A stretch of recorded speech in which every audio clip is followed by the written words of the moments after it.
তো খুব বেশি কষ্ট পেয়েছেন লাইফে, কখনো কন্ট্যাক্ট করেন না, কিন্তু এটাতে কষ্ট পেয়েছেন আমি দেখলাম। যেহেতু আমার বাবার জন্য আয়োজিত আজকের অনুষ্ঠান, দোয়ার অনুষ্ঠান, ভাইয়ের কথা প্রসঙ্গে আমি একটা কথা বলি। আল্লামা শহীদ আল্লামা দেলোয়ার হোসেন সাইদি রাহিমাহুল্লাহ এবং আমার বাবা আল্লামা লুৎফর রাহিমাহুল্লাহ, এই দুজনের হাত ধরেই মূলত 60-এর দশক থেকে যে তাফসিরুল কোরআন শুরু হয়, সেটা আমরা আজকে আলহামদুলিল্লাহ আনাচে কানাচে সারা দেশেই হচ্ছে। মূল ফাউন্ডেশন কিন্তু আলহামদুলিল্লাহ এই দুজনের হাত ধরেই। এই দুজনে কখনো কন্ট্যাক্ট করতেন না, যেটা শাহেক যেটা বললেন, কখনো কন্ট্যাক্ট করেননি। দীর্ঘ 50 থেকে 60 বছরের কাছাকাছি সময় ওনারা ইকামতের দিনের জন্য সারা দেশে বিদেশে চষে বেরিয়েছেন, কিন্তু কখনো কারো থেকে কোনো ডিমান্ড করে কিছু আদায় করেননি।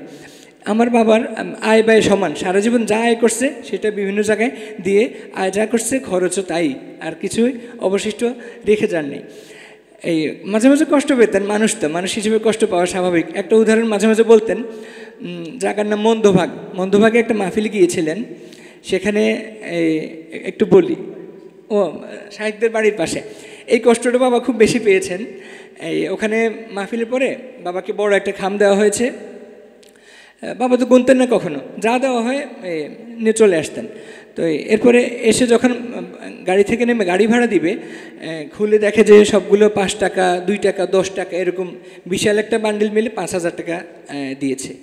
তো খুব বেশি কষ্ট পেয়েছেন লাইফে, কখনো কন্ট্যাক্ট করেন না, কিন্তু এটাতে কষ্ট পেয়েছেন আমি দেখলাম। পরে গাড়ি ভাড়া দেওয়া লাগছে সেদিন 7,000 টাকা।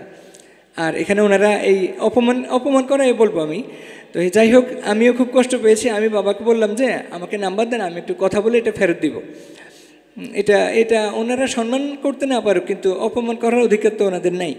তা আমি যখন এভাবে বললাম, আমার বললো যে না বাবা, দরকার নেই, আমরা তো আল্লাহর সন্তুষ্টির জন্য করি, এটা দরকার নেই, বিনিময় তো আল্লাহ দিবে, এটা দরকার। আমাকে আর কথা বলতে দেয় নাই। যাই হোক, আমার বাবার জন্য সবাই দোয়া করবেন।